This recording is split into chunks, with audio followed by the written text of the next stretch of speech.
we doing, guys? Welcome to another Mamemeister 10-minute mashup. Tonight's game is Dare 3 and this is on the ZX Spectrum. I actually saw this game getting played fairly recently and I was pretty blown away with how impressive it looked.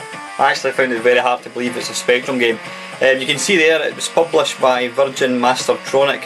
And it was actually programmed by, it was programmed by two guys, one of which is Dave Perry, who founded Shiny Entertainment, who went on to make the Earthworm Jim series, amongst other really good games. So he's obviously going on to bigger and better things. So anyway, without much further ado, let's have a crack at this baby. So what we're doing here is number 1. Now I have to say, I'm playing this under emulation, but I did actually try to play it on my original Spectrum. Well, I've got a Spectrum 128 toast rack, and I just could not get the game to start at all.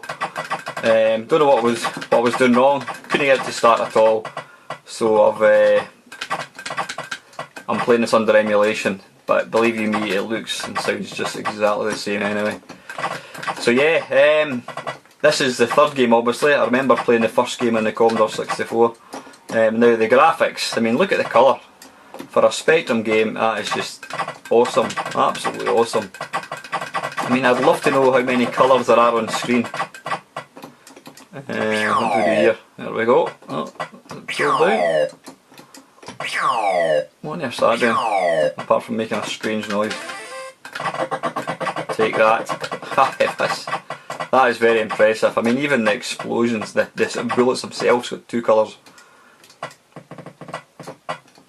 Yeah, that is really nice. I haven't got a clue what I'm supposed to be doing right enough, but... Now is it the Mekon or something they called him, I think it was? Did they kill him? Well, I can't seem to go up. Oh, yeah, I do kill him. Right, it's made a little jolly noise, which I'm guessing is a good thing. Tiny bit of colour clash there against that, but you know what, that is completely forgivable. I mean, the sprite itself there has got 4 colours. I mean, look at the thing above there, it's got, you know, pink, yellow, blue, red, green, light blue. That is really, really impressive.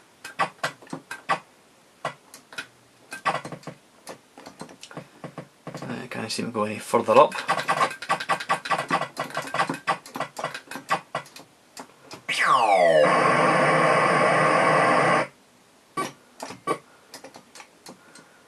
Right, okay, so it's a bit like Pilot Wings.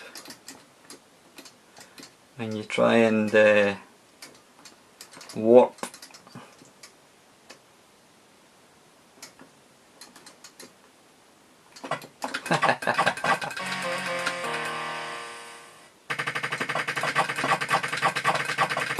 Some nice sound effects as well. I mean, look at the explosions. There must be, I don't know, there must be 10 colours in there at least for an explosion. That is really, really impressive.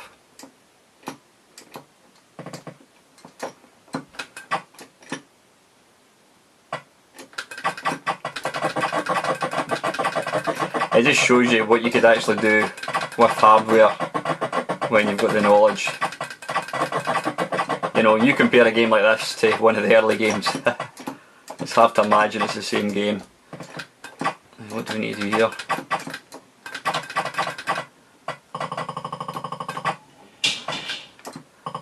So you can power up a huge big plasma ball, like so. Now I noticed there it says plasma rifle, so have I got different weapons? Let's try and press spacebar. No, it doesn't do anything.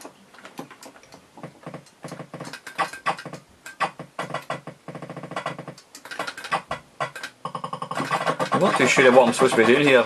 I'm guessing you might have to take out all the baddies to kind of move on. Oof.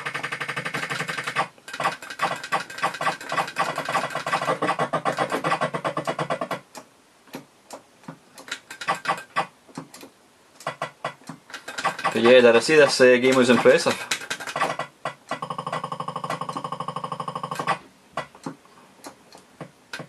Right, okay, so I can't go there. I wonder if... That looks like some kind of lever, so let's try and press spacebar. Any key? Nope. That's doing nothing.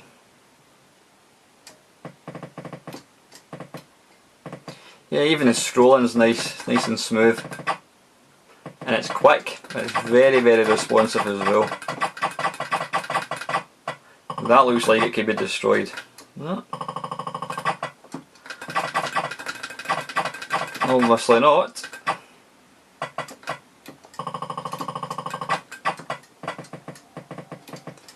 So would I go back here then, possibly?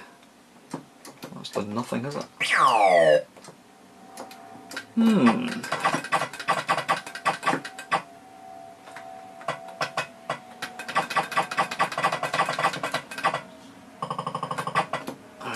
That definitely looks like... wait a minute. No, it doesn't. There we go. I thought that was a wee arrow at the bottom there. So, okay.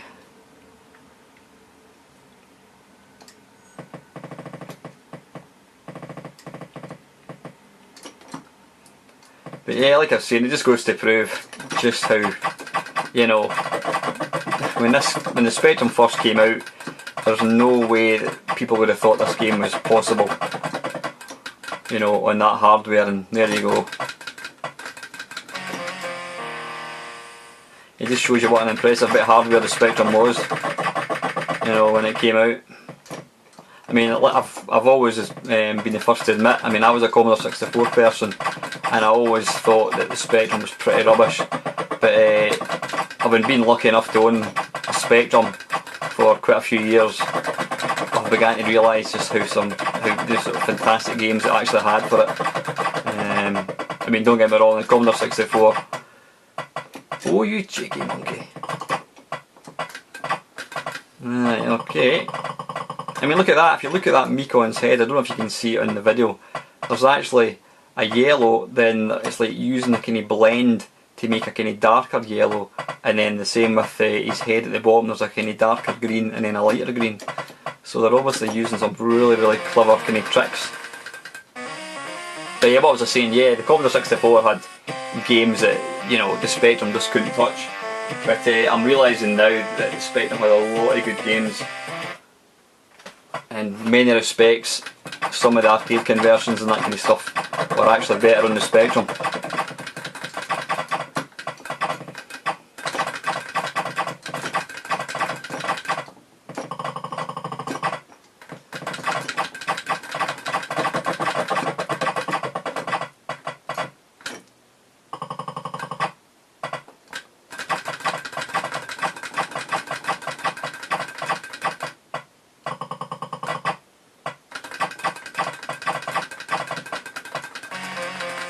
Bollocks. How did I manage to kill him earlier on? Well, it's not working now, whatever I've done.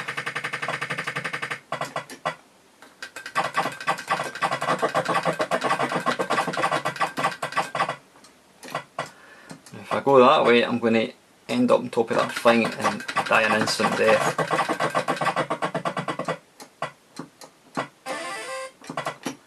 Hey, so have I picked up a different weapon? I think I have.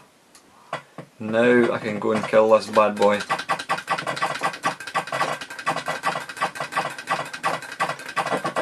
Hooray!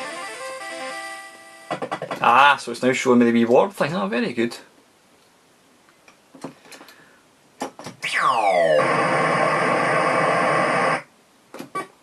Oops. So I'm guessing you can't afford to touch the sides, or else you die.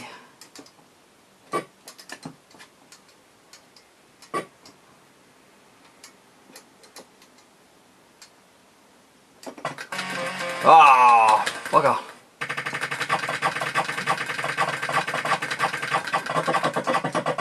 You take that. Now how did I do this again last time? You can bugger off. Yeah, I've got to say, this is probably about the single most impressive Spectrum game I've seen. You know, not so much, I mean the game itself's nice, but for actual colour it's pretty damned incredible. And listen guys, that's almost bang on 10 minutes, so that's an ideal time to cut off. This is Dandier 3 by Probe Software on the ZX Spectrum. Hope you enjoyed watching, and as usual, thanks for watching.